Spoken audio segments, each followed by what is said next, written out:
Jaya Gopi Jana Vallabha Girivanadari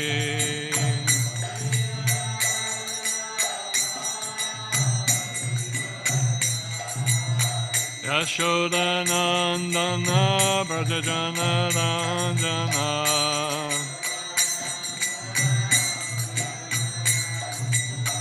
Yashoda Nandana Brajajana Ranjana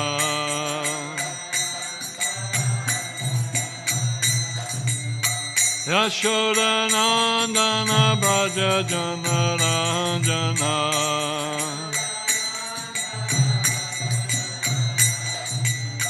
Yamuna Tira Vanachari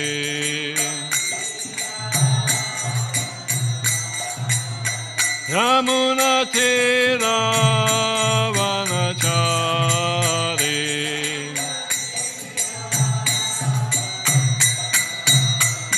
Jaya Radha Madhava Kunja Bihari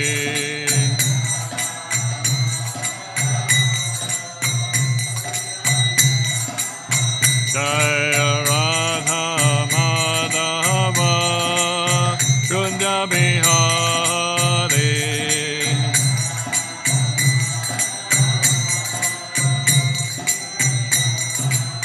Jaya Radha Madhava Kunja Bihari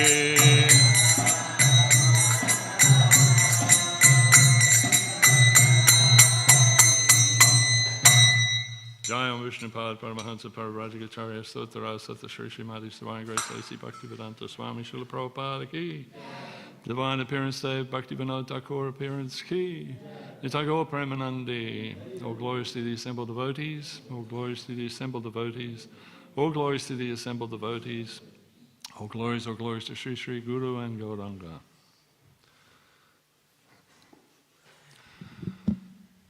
Om Namo Bhagavate Vasudevaya. Om Namo Bhagavate Vasudevaya. Om Namo Bhagavate Vasudevaya. So today is the blessed appearance day of Srila Bhaktivinoda Thakura, a very special personality in our Krishna conscious lineage, probably the great-grandfather of the Hare Krishna movement. And today we're just going to do a little bit of remembrances of Bhaktivinoda Thakura and his relevance in our Krishna consciousness movement today. So we'll just read this verse. Namo bhaktivinodaya saccidananda-namine gaura-sakti-svarupaya rupanuga-varayate Namo bhaktivinodaya saccidananda-namine gaura-sakti-svarupaya rupanuga-varayate.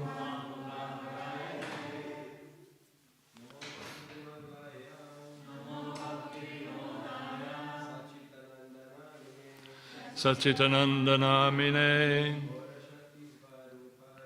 gaura-sakti-svarupaya rupanuga-varayate. Namo bhaktivinodaya saccidananda-namine gaura-sakti-svarupaya rupanuga-varayate. Namo bhaktivinodaya saccidananda-namine gaura-sakti-svarupaya rupanuga-varayate. Ladies. Namo Bhaktivinodaya Saccidananda-namine gaura-sakti-svarupaya rupanuga-varayate No Bhaktivinodaya Saccidananda-namine gaura-sakti-svarupaya rupanuga-varayate. So the meaning of this verse is, I offer my respectful obeisances unto Saccidananda Bhaktivinoda, who is transcendental energy of Chaitanya Mahaprabhu. He is a strict follower of the Goswamis headed by Srila Rupa.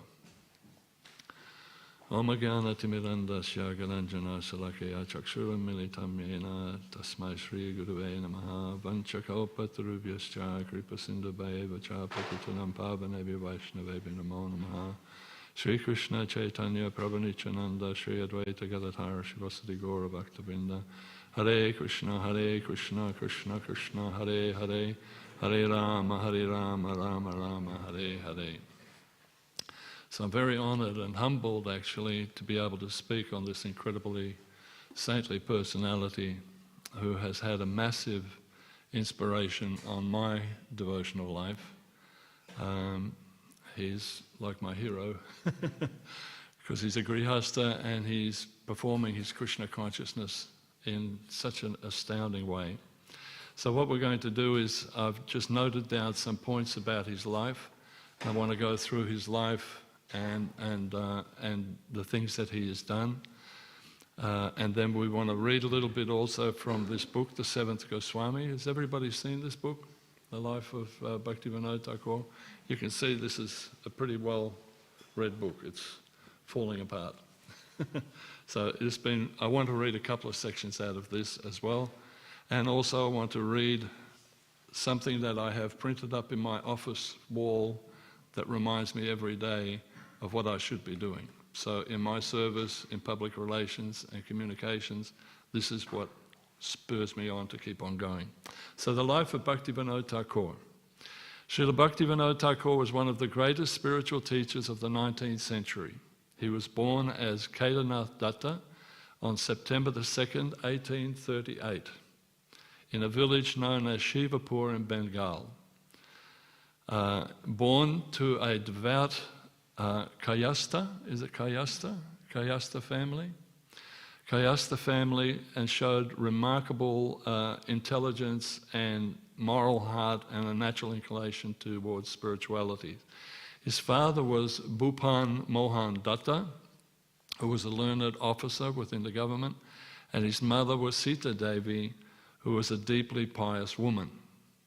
So from a very young age, Kedarnath showed remarkable intelligence, a moral heart, and a natural inclination towards spirituality. Even as a child, he was drawn to prayer, scriptures, and acts of compassion. His teachers noted his sharp intelligence and his thirst for knowledge, while his family and neighbours saw the early signs of a devotee's tender heart. As he grew, Kedarnath's interest in spiritual life deepened alongside his studies. Excelling in Sanskrit, mathematics, literature, he also devoted himself to Bhagavad Gita, Śrīmad Bhāgavatam, and the Chaitanya Charitamrita, cultivating a balance of life of knowledge and devotion. He displayed extraordinary moral sensitivity, always helping those in need, and found a solace in chanting and meditating, even amidst the busy life of a student in Calcutta. These years laid the foundation for his lifelong mission of reviving Krishna consciousness. Kedarnath's brilliance earned him the position in the Bengal civil service, where he became known for his integrity, efficiency, and compassion. Even while handling demanding responsibilities, he maintained a strict spiritual routine, rising early to chant and meditate and study. He married Shama Sundari Devi, and together they nurtured a family full of love, learning, and devotion. He took Diksha initiation from Vipan Bihari Goswami and later took Shiksha initiation from Jagannath Das Babaji. So that's how we see the parampara. His home became a small preaching centre full of spiritual activity and showing that devotion can flourish even within family life. An example for all of us grihastas. He's just the perfect example. He mixed both his material life, occupation and everything, and still he kept on preaching. Despite professional and familial responsibilities, Kedarnath experienced inner readiness and inner restlessness, and he saw the temporary nature of this material world and longed for eternal spiritual fulfillment. So he's always striving for spiritual fulfillment. Seeking guidance from realized devotees and the teachings of Lord Chaitanya, he resolved to dedicate his life fully to preaching Krishna consciousness. At the age of 50, Kedarnath retired from government service as the chief magistrate and adopted a life dedicated to spiritual service. So at 50, he really knuckled down and became very intensely dedicated to a life of service and spiritual life. He was a magistrate for quite some time, and he was known for his amazing ability to handle any cases that came before him in record time. He would handle a case within minutes. You know, he'd hear the case and the defense, and he would judge it, and he was noted for being really, really quick in his judgments. Also, at one stage or another, and I can't remember exactly the place, they built a railway line to facilitate him coming to the courthouse. Is that correct? Yeah. So he was so well received by at that stage, the British who were ruling India, and he was a magistrate in their court. He took on the role of a humble servant of Krishna, spending long hours in meditation and study and writing. His contributions were immense. He revived Gaudiya Vaishnavism, inspired a return to pure scripture-based devotion.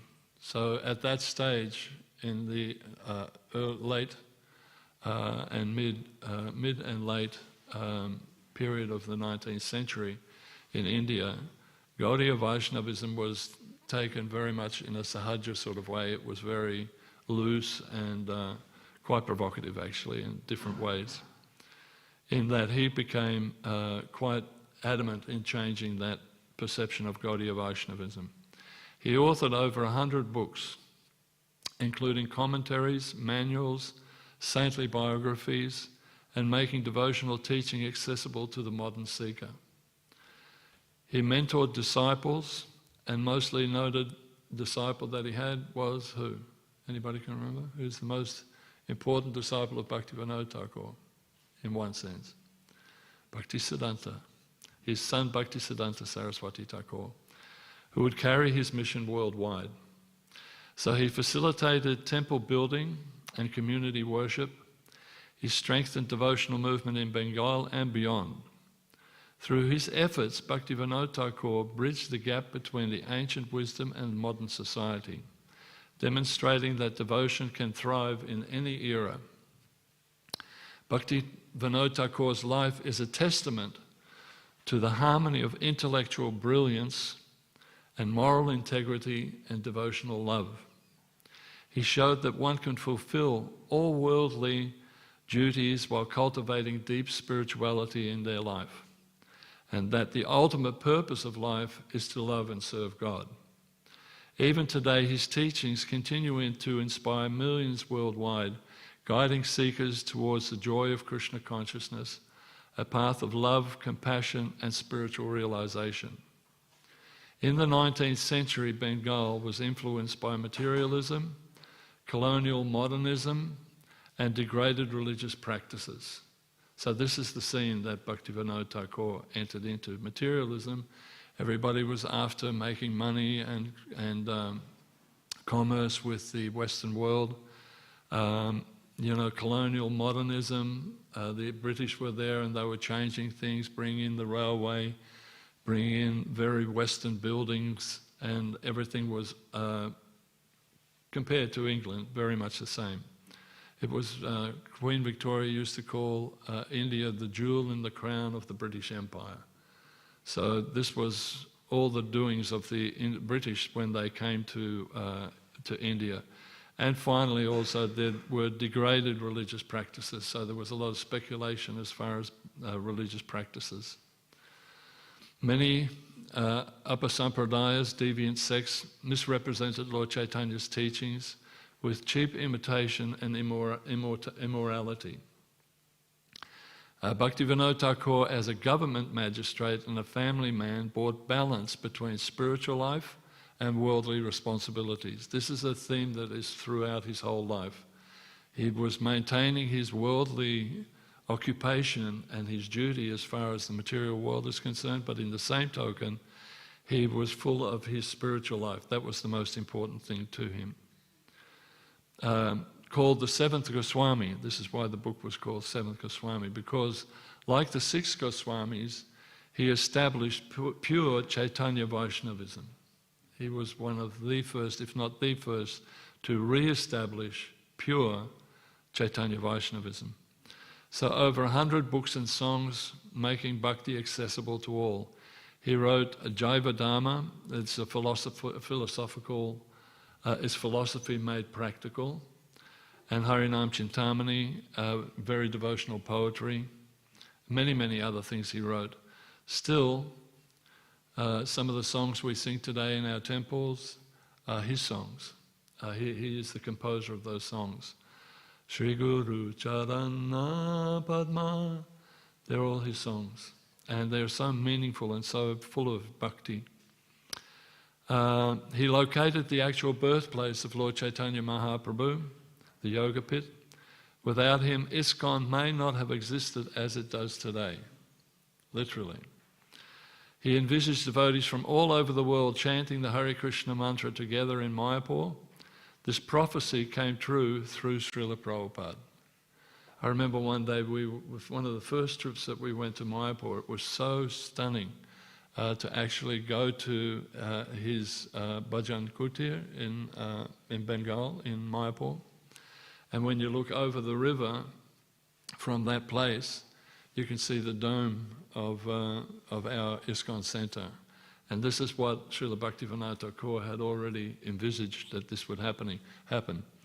At the end, I'll show you some of the other premonitions and predictions that Bhaktivinoda Thakura had, which is noted in this book, The Seventh Goswami.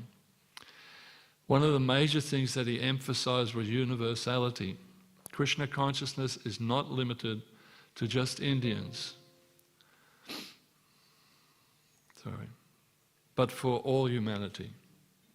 So this is a very important thing within our Krishna consciousness to this very day, that it is not just limited to our Indian devotees, but it's meant for everybody.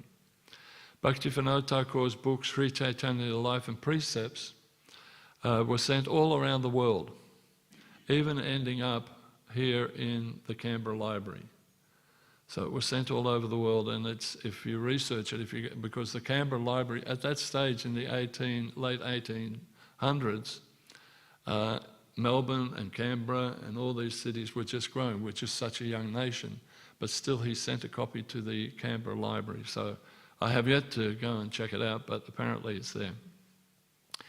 And in that book, the Sri Chaitanya life and his life and precepts, it's a concise and profound account of the life, teachings and mission of Sri Chaitanya Mahaprabhu, who propagated the congregational chanting of the holy names of Krishna, Sankirtan. The book is written to provide both historical content and spiritual insight, showing how Sri Chaitanya's life demonstrates perfect devotion and compassion and serves as a guide for sincere spiritual seekers. Bhaktivinoda Thakura emphasizes that this Sankirtan movement was both revolutionary and deeply spiritual, uniting the hearts of ordinary people and scholars alike in love of God.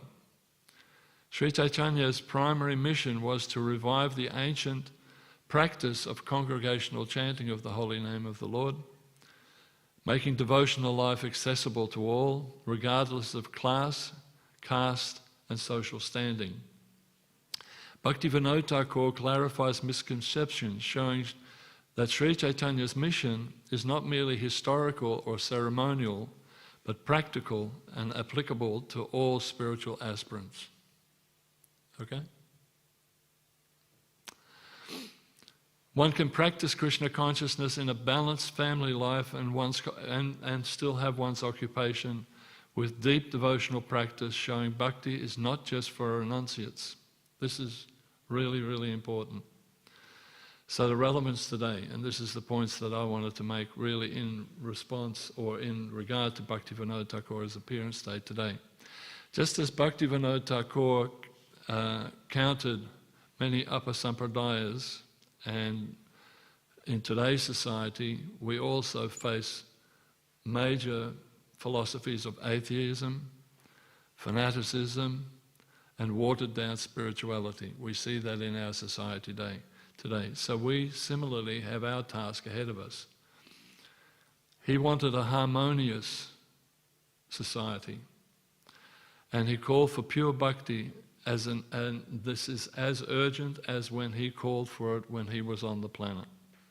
His writings on social harmony, morality, and God consciousness speaks to modern issues as well. Materialism, family breakdown, violence and exploitation. If you pick up a newspaper today, you see these things are rife. Materialism, family breakdown, family violence, child abuse, so many different things. He saw Krishna consciousness as a universal path. In a multicultural, interfaith world, his vision guides us to share bhakti without sectarianism. For householders, he is a role model. As I said, he was a role model for my wife and I for many, many years, showing that one can be a professional, a parent, and still be a pure devotee, or try to be a pure devotee. In our busy modern life, his example assures us that bhakti is not an obstacle to daily responsibilities, but there is perfection in that life. So now his connection to Srila Prabhupada. Srila Prabhupada fulfilled Bhaktivinoda Thakura's prophecy by spreading Krishna consciousness worldwide. Without Bhaktivinoda Thakura's rediscovering of Mayapur and his vision of worldwide chanting, ISKCON would not have its global mission today. Practically speaking, that would not be the case. There's a wonderful picture of when the first time they actually had the Harinam party of all the different nations. I think it was in 1977. When was the first time that we had a Gaura festival in Mayapur? I can't remember, but anyway, there's this picture of all those sannyasis and devotees from all over the world chanting down the road. You remember that picture, Bhakti? And it was like, this is the fulfillment of Bhaktivinoda Thakura. It actually happened. So Bhaktivinoda Thakura revived the purity of Lord Chaitanya's movement. He balanced worldly duties and deep devotion as an example for all of us. His vision of a worldwide movement is alive today in ISKCON. It's a worldwide movement. It's just amazing how it has grown. I'm involved a lot with the International Communications Department, and there are so many things that are going on all over the world. It's amazing to see the growth of Krishna consciousness. In India, they had a major festival recently. My dear brother in communications, Yudhisthira, was there with many major people in industry and entertainment. What was it called? The Creative Festival or something to that nature. And it's just worldwide, got worldwide recognition. My colleague in Russia also just recently told me of the book festival that they held in Moscow. And they had a huge presence in Moscow, in Russia. How pleased would Prabhupada be? My godbrother in China is telling me how the preaching is going on amazingly in China, covertly, but there are so many beautiful devotees that are becoming Krishna conscious in China. So his vision of a worldwide movement is alive and very much present in ISKCON today. His teachings provide solutions to modern problems, for the family, for society, and for personal struggles. Why is Bhaktivinoda Thakura in 2025? There's a couple of points. Countering misrepresentation. Just as he fought against false spiritual groups, today his writings help us face atheism, fanaticism, and diluted spirituality. If one goes on, and even some of our devotees, if we go on YouTube, there are a number of different spiritual teachers, so-called spiritual teachers, that profess to know everything and lack the major thing, which is love of Godhead. They'll espouse things about how they are God, or how we're all God, or just basic sort of simple philosophies on how to live life, and claim themselves to be something special. So we are the only ones that are, one of the only ones that are actually facing up to these false teachings and fanaticism. Number two is the universal message. He taught that Krishna consciousness is for everyone, not just the Indians. This universal vision is exactly what ISKCON should be carrying forward. This is our major mission at this point of time in history. Number three is the balance of life. For all of us with families and responsibilities, his life is a shining example that devotion and duty can be harmonized. The fourth one is social relevance. His emphasis on morality, community, and God consciousness in all faiths is a solution to today's problems. Family breakdowns, violence, genocide, exploitation, loneliness, gender inequality, racial hatred, threat of world war, these are all pressures in today's society. Sometimes devotees become oblivious to these things that are going on, but throughout the world these things are really, really present. Srila Prabhupada often said that he was simply fulfilling the desires of his spiritual predecessors. It was Bhaktivinoda Thakura who envisaged a worldwide movement of Krishna consciousness. And Srila Prabhupada carried this vision on to save the world. The major point that Prabhupada always emphasized was this Krishna consciousness was created to save the world. So this is something that we have to keep in our mind. Even when we first came to Krishna consciousness, the mood was that we are devotees of Krishna and we're going to change the world. We literally felt that we're on the cusp of everything changing. Some of the older devotees will actually tell you that. Every day we were thinking, how are we going to change the world today? And every time there was a step forward, we would say, see, now we're going to get another. So different things, like when we did the first Rath Yatra, and we saw people becoming enthused by our presence in Rath Yatra and also the Moomba floats, we saw that people slowly became more accepting. If the temple president had an opportunity to meet the premier, we would say, oh, great, this is fantastic. And we often thought that it's only a matter of a couple of years before one of our devotees would become a leader in politics. In fact, Srila Prabhupada encouraged Balabhanta to run for president in the United States. Also here, Sabhabati Prabhu also ran for parliament here in Victoria. In God We Trust was his party, and he got 10,000 votes. And all of us thought it's only a matter of time before we start increasing. So this is the desire that was there at the early part of Krishna consciousness. We really thought Krishna consciousness and Srila Prabhupada was going to save the world. So it's that mood that Bhaktivinoda Thakura also engendered. It is now our turn, and we cannot be complacent. We must do whatever we are capable of doing towards building that goal of saving the world. It's not an idealistic sort of thing, it is a practical thing. We see so much suffering in the world. There is an incredible amount of suffering. You simply have to see the genocide that's happening in the world today in Gaza. You know, like I was asked, I couldn't attend actually, which was really unfortunate, but I was asked this week to attend a prayer session in the city, a multi-faith prayer session for 2 days. They were reading out the hundreds and hundreds of children who had the names of the children who had died in Gaza. Hundreds and hundreds of children passed away in Gaza. So this is just unacceptable in today's society. So, you know, we have to, each and every one of us have to see that it is our mission to save the world.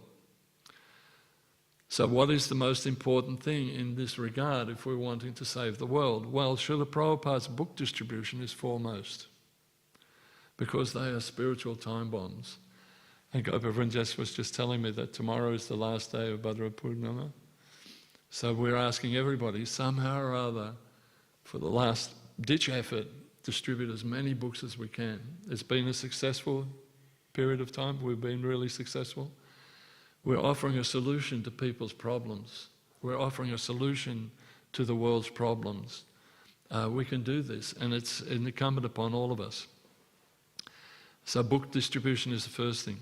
The other thing is to present science of Krishna consciousness in intellectual forums, universities, personal connection, outreach to academics and leaders in society.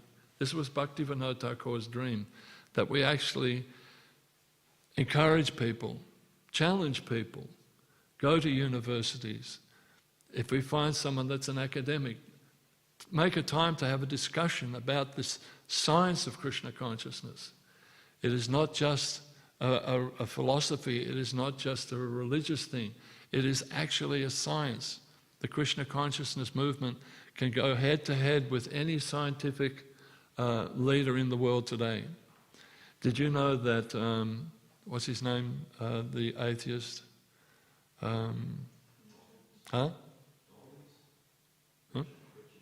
Dawkins, that's right, Richard Dawkins, will not discuss or have a meeting with the Hare Krishna devotee, because he knows we'll flatten him, because his theories are just bogus.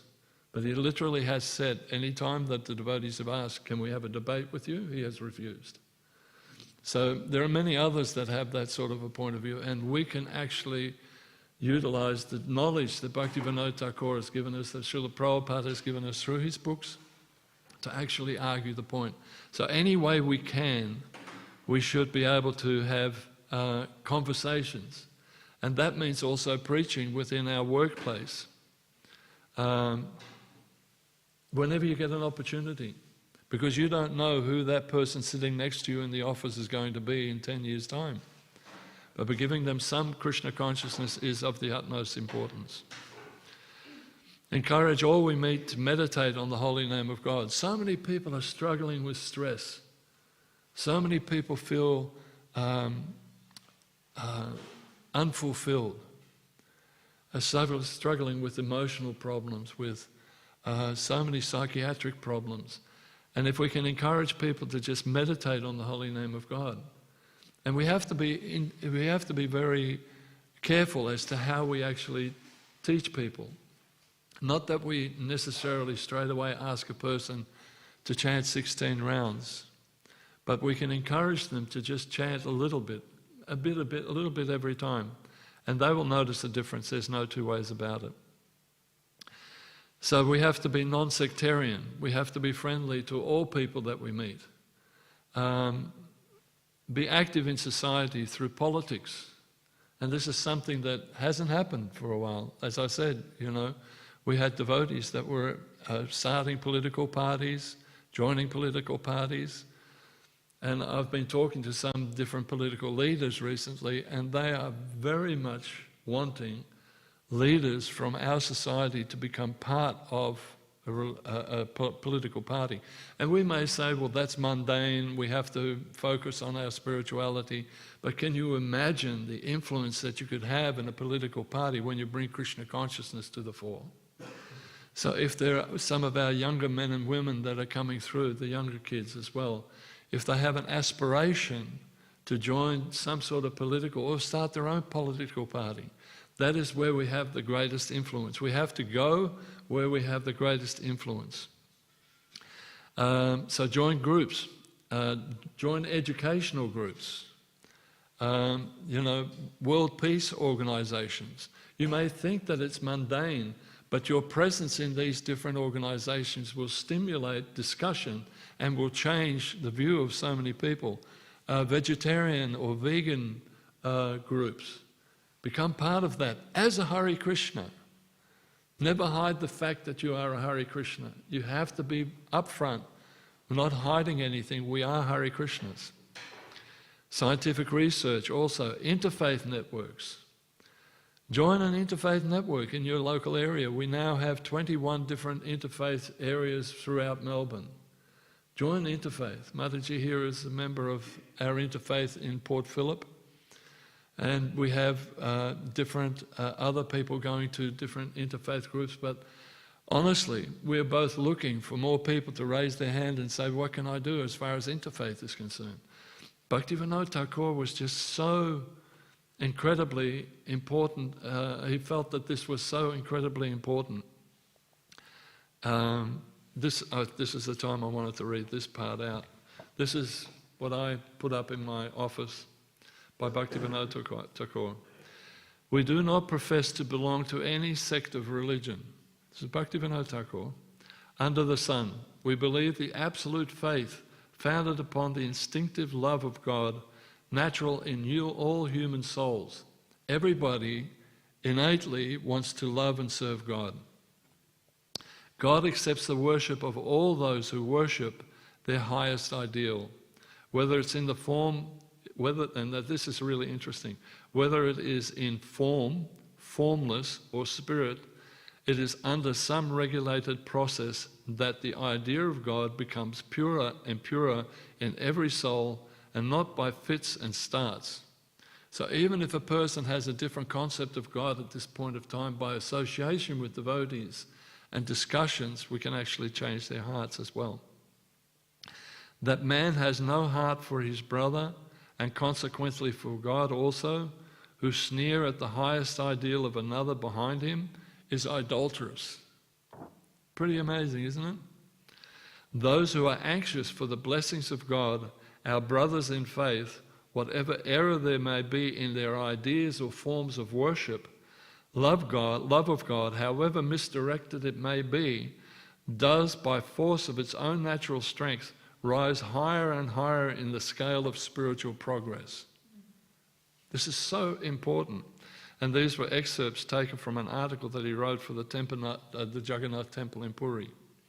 So, just read that again. Those who are anxious for the blessings of God, our brothers in faith. So that's our Muslim brothers, our Christian brothers, our Hindu, every one of them. Whatever error there may be in their ideas and forms of worship, love of God, however misdirected it may be, does by force of its own natural strength rise higher and higher in the scale of spiritual progress. And we see that in our own life. I've just finished writing an autobiography, and in my early life I was drawn to spiritual life, and the only area that I had an opportunity to actually develop that love was through Christianity. Ultimately, I found that that wasn't fulfilling enough for me, and by Krishna's arrangement and the Lord's arrangement, we came to Krishna consciousness because of sincerity. Bhaktivinoda Thakura also says, when I enter into a place of worship which is not necessarily Vaishnav or a temple, or he said, and I see the way they've set up the worship of the Lord, I simply pray to the Lord that I don't understand how you are here in this form, but I see that you are being worshipped, and I also respect you in that form. So it means you have to be very ecumenical, very open-hearted. And interesting in that regard, last Wednesday, I was asked with a small group representing Melbourne's Hindu community to meet with the Premier Jacinta Allen and several of her cabinet members.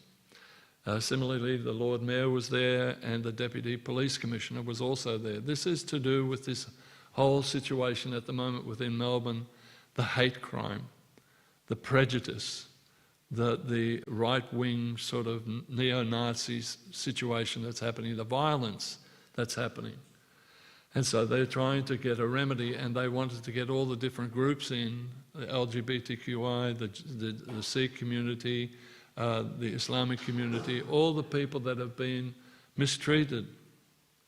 And so they asked the Hindu people to also come in. And so through the Hindu Council of Australia, I was asked on behalf of the Hindu Council of Australia to represent ISKCON, because the Hare Krishna movement was the first Vaishnava Hindu temple here in Melbourne, and we were very prominent at that stage. So the focus of that discussion was on Hindu phobia in particular, how and I reached out to my godbrothers here and asked, okay, how are we being perceived by the community, and what sort of Hindu phobia have people come across, and hate crimes within Victoria.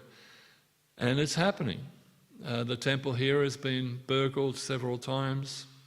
Our centre in Wyndham, we had the front door window smashed for no other reason, just because of hatred. They smashed the window. There's reports of devotees when they've been on the trams or walking to the temple, they're being harassed. One thing I mentioned to them also was that even our Sunday feast programs or our Janmashtami programs, whereas in the past we used to have the neighbours and invite them for a free meal for prasadam, and people would be very supportive and thankful that we're here. Now it's sort of changing, even to the extent that there is like a viciousness about them. They'll come in here and swear at us and so on and so forth.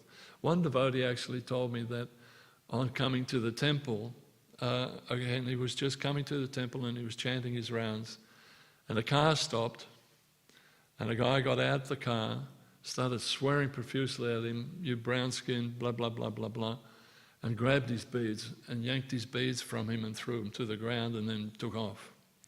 The devotee didn't respond, which was really good. You don't respond to anything like that. But these are the sort of things that I made in my presentation to the Premier, that these things are going on. My brothers and sisters from other temples have far greater things. The Swami Narayan temple in Tarneet is multiple times they break in, and they destroyed the murti of their murti there and the gurus, and cut off the power and did all sorts of over and over and over again, you know. So it's happening, and we have to be aware of that. So anyway, they asked us to come in. I made my presentation. It was warmly received, especially when I highlighted that our temple was the first Vaishnava Hindu temple in Melbourne, established 50 years ago, and that our commitment was always been to foster harmony and stability within the broader Melbourne community, including our Hindu brothers and sisters of all the different groups through our spiritual outreach. So this was very important to them to hear that ISKCON was continuing on with this. And this is in the mood of Bhaktivinoda Thakura. He wanted this. So all present were well aware of ISKCON's contributions, and they expressed their deep appreciation for the movement's service to society. They genuinely were appreciative of the things that we are doing. Book distribution, Harinam Sankirtan, they actually appreciate it. We never got that feedback before. Now these are the leaders of this state. That confirms it. What was happening there? You know, that it was actually appreciated. So a few memorable moments stood out. One of the things was the Deputy Police Commissioner, really big guy. Oh really? Jai. So that confirms it. We're in the right mood. Okay, thanks Bhaktivinoda Thakura, he's here. So the Deputy Police Commissioner recalled his first posting was here in South Melbourne. When he first became a police officer, the first placement that he got was here in South Melbourne. And he recalls that he visited the temple on duty many, many times. Really nice guy, Tim. And he fondly remembered that every time he came, he got a plate of delicious prasadam. And he said the food was just amazing. anytime there was a call out for the police to come here, for some reason or other, some disturbance or something, he would make a point of making sure that he was also part of that team that would come, because he loved the prasadam. And I struck up a really nice friendship with him, actually. He was such a nice guy. Then the Deputy Premier, Ben Carroll, also came up to me at the end of the program and he said, you know, I used to go to Albert Park Primary School. So this is a person that, you know, and he said, I have so many good memories of the Hare Krishna movement in Albert Park. This is the Deputy Prime Minister, Deputy Premier. And then the final one, which was also really amazing, I had an encouraging conversation with the Lord Mayor of Melbourne, Nicholas Rees. He's the new Lord Mayor. When I asked him about rejoining the Moomba Parade, he was really enthusiastic because he remembered that we won prizes in the past, and he said, where have you been? So I said, you know, well, we've got a new Rath cart. Where's Vijay? We've got a new Rath cart, and I said, we'd like to put that into the Moomba Parade. And he said, come and see me. Come and see me personally, and we'll make some arrangement. Amazing, isn't it? So that's, you know, so many thousands of people see Moomba Parade. So if we can get the Rath cart in there, that'll be wonderful. The other thing he said to me, which was really good, for those of you that go out on Harinam, he said, from my office, sometimes I work late in the afternoon, and he said, from my office, I hear your Hare Krishna chanting 2 times a week. And he said, I love it. Every time I hear it, it uplifts me. So this is the validation of doing Harinam Sankirtan in the city. You don't know who's piercing this, who's hearing this, you know. I had the Anglican leader of the Anglican Church here in Melbourne also say the same thing. He said, I often see the Hare Krishna devotees out in the street, and I wish my people, the Christians, would be as enthusiastic to distribute Jesus' literature as you are in distributing Srila Prabhupada's literature. I thought, wow, far out. So he was appreciative. So overall, it was a very productive and uplifting event. Personally, on a personal basis, one of these things that myself and a small team of devotees are working on to make Krishna consciousness more universal, Western-orientated, Krishna-conscious presentations in such ways as flyers that can be handed out on Harinam or book distribution, or just to our Western work colleagues, something that shows that Krishna consciousness is universal. Anyone can give these out. At the moment, the perception is that Krishna consciousness is just for the Indian diaspora. It's not that case. Bhaktivinoda Thakura clearly said that. So we're doing our best to try and make presentations and flyers that we can also encourage Western people to become more interested in Krishna consciousness. We're working on websites, podcasts, videos, QR codes, and so on. Hopefully that will bring Krishna consciousness to more and more people of the world, not just to the Hindu or Indian community, who readily take to Krishna consciousness. I mean, you see what's happening in India. My God, it's amazing, you know. The growth of ISKCON in India is just amazing. And we've seen over the years, you know, that it's growing and growing here as well. We had total 27,000 people coming to our Janmashtami this year. 27,000, nearly 30,000 people coming to Janmashtami in all the different places where we had a program. So it's not just that and it's wonderful that the Indian community are coming, but in the same token, we want to also make it readily available to everyone. I pointed out to the Premier actually at the end, she came up to me and the other guests actually, that 50 years ago, I said, you know, it was, and she remembered, and a lot of them have remembered, 50 years ago, this temple had maybe 2 or 3 Indian-bodied people here. Everybody else was West. And I said, nowadays, it's 3 or 4 Western-bodied people, and the rest are all Indians. He said, that's amazing. So, you know, how things have changed. So in a very real sense, every temple, every devotee, every kirtan, every endeavor to present this science of Krishna consciousness should be for everyone around the world, as a living testament to the dream of Bhaktivinoda Thakura. Bhaktivinoda Thakura wanted this message spread to everyone. Srila Bhaktivinoda Thakura was not just a saint of the past, he is the guide for the present and the future. His example sets the standard. His books, his songs, his rediscovery of Mayapur, his universal vision, all alive in ISKCON today. I just wanted to now read just a couple of sections from the 7th Goswami, if I can, which is really interesting.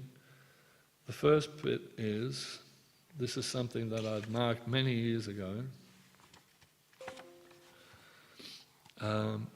While located in the Mayic world, man must live peacefully with the object of cultivating spirit. In his society, he must lead a pure life, avoid sin, and do as much good as he can to his brother man. He must be himself humble, bearing difficulties of life with heroism. He must not brag of any goodness or grandeur that he has, and must treat everyone with the respect due to him. Marriage with a view to peaceful and virtuous life, and with a view to procreate servants of the Lord in a good institution for a Vaishnava, is a good institution for a Vaishnava. Spiritual cultivation is the main object of life. Do everything that helps it, and abstain from doing anything which thwarts the cultivation of spirit. Have a strong faith that Krishna alone protects you and none else. Admit him as your only guardian. Do everything which you know that Krishna wishes you to do, and never think that you do things independent of the holy wish of Lord Krishna. Do all that you do with humility. Always remember that you are a sojourner in this world, and must be prepared for your own home. Do your duties and cultivate bhakti as a means to obtain a greater end of life, Krishna Priti. Employ your body, mind and spirit in the service of the deity. In all your actions, worship your great Lord. It's Bhaktivinoda Thakura. Now the other section that I wanted to read was his predictions. This is really amazing, some of the things. He proposed that all the content theories and religions could be unified through the scientific technique and teachings of Lord Chaitanya. All religions could be unified by Lord Chaitanya's teachings. It was specific desire that the teachings of Sri Chaitanya Mahaprabhu be spread all over the world. In his monthly Vaishnava journal, Sajjane Toshini, he wrote, Śrīmad Mahaprabhu did not descend with his associates to deliver a certain number of human beings in the land of India, but rather his purpose was to deliver and uplift all living beings in all countries of the world by practicing the eternal religion of all souls. And he quoted from the Chaitanya Bhāgavatam, my name will be preached all over the country, in all the countries and towns that exist throughout the world. And this is the Chaitanya Bhāgavatam, Anchalila 4:126. When he prayerfully invoked the Lord and expressed this heartfelt desire, there are many kinds of religions in the world, and among all of them the highest development of religious is the congregational chanting of the Supreme Lord's divine names. Of this there is no doubt.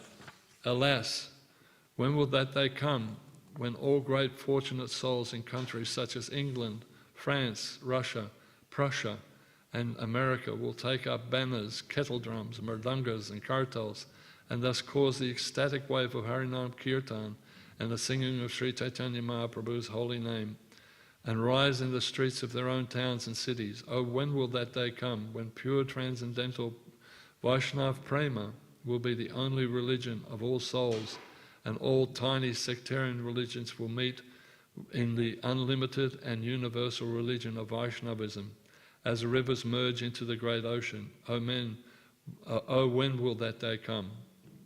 Advaita-Acharya invoked the descendants of Sri Chaitanya Mahaprabhu for the salvation of the souls of this age, and along with Sri Chaitanya Mahaprabhu, the Kali Yuga avatar, who is forever prepared to distribute his mercy, descended the holy name of Krishna. In the same way, the great eternal associates of the Lord have descended to keep the mercy of the great current flow of Kirtan flowing strongly. earnest entreaties of those great souls who invoke the mercy of the Lord with every breath, bringing inconceivable shelter to those lost in the darkness of material existence. When Srila Vasudeva Thakur offered to accept all sins of all the souls in the universe if they could be delivered by Lord Chaitanya told him, whatever a pure devotee wants from his master, Lord Krishna doubtlessly grants, because he has no other duty other than to fulfill the desire of his devotee. If you desire the deliverance of all living entities within the universe, then all of them can be delivered even without your undergoing the tribulations of sinful activities. Krishna is not incapable. He has all potencies. Why would he induce you to suffer the sinful reactions of other living entities? Whoever's welfare you desire, immediately become a Vaishnava. And Krishna delivers all Vaishnavas from the reactions of their past sinful activities. Because of your honest desire, all living entities within the universe will be delivered. For Krishna does not have to do anything to deliver all living entities. For Krishna does not have to do anything to deliver all the living entities from the universe. In answer to the prayers of Saccidananda, Bhaktivinoda Thakura, the great personifications of compassion and mercy, Srila Bhaktisiddhanta Saraswati Thakur and Srila A.C. Bhaktivedanta Swami, Srila Prabhupada, came to fulfill his desire. By the power of his pure desire and identical pure desires of his sons and his son's disciple, as well as the desire of all the pure followers of the Lord, the universe will surely be delivered. Billions of souls will go back to Godhead by the mercy of these pure Vaishnavas. Such is the power of one who is as good as God. Bhaktivinoda Thakur Maharaj ki jai. So this is the motto for all of us. When will that day come when people from America, England, Russia, Australia, and all countries from the world will come together in Mayapur and chant Jai Saccinandana, Jai Saccinandana. Now more than ever, we have to reach out to all humanity and present Krishna consciousness in a way that will be palatable for people of all the world.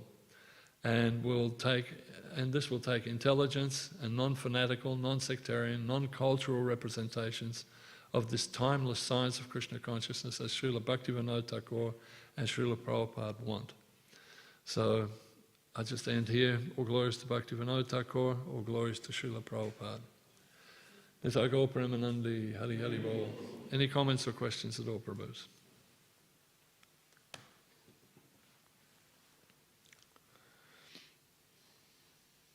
It's a challenge to actually think, how can we spread this Krishna consciousness more and more? But, we have to reach out to the broader community. So somehow or another, we can't be just complacent that, we're having so many different people coming to Janmastamis and stuff, but there are multitudes of people that are out there that are wanting Krishna consciousness. And so, like one of the things that I mentioned recently to my spiritual master was that in Christianity, the numbers of people visiting churches and at the moment has dropped so low. Every year the number of people that are falling away from Christianity is incredible. So these are souls that had some spiritual inkling and all of a sudden they have lost faith. It's our duty to pick them up, to get them, because there's no difference. So it's incumbent upon all of us to actually take this to heart. So I hope that the message of Bhaktivinoda Thakura for understanding that Krishna consciousness is actually for everyone, and the desire in all of us that we want to save the world, we want to save the world from this suffering, should be foremost in our hearts. Is that okay? Srila Prabhupada ki jai.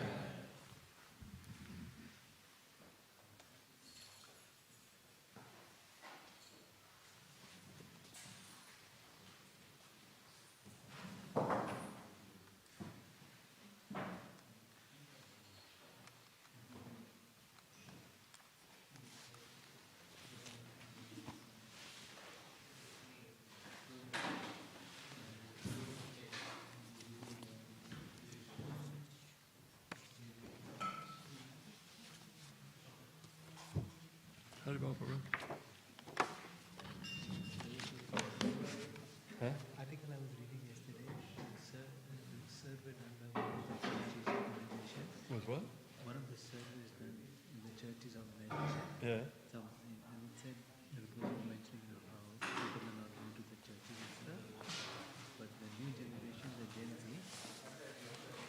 they are bucking the trend, and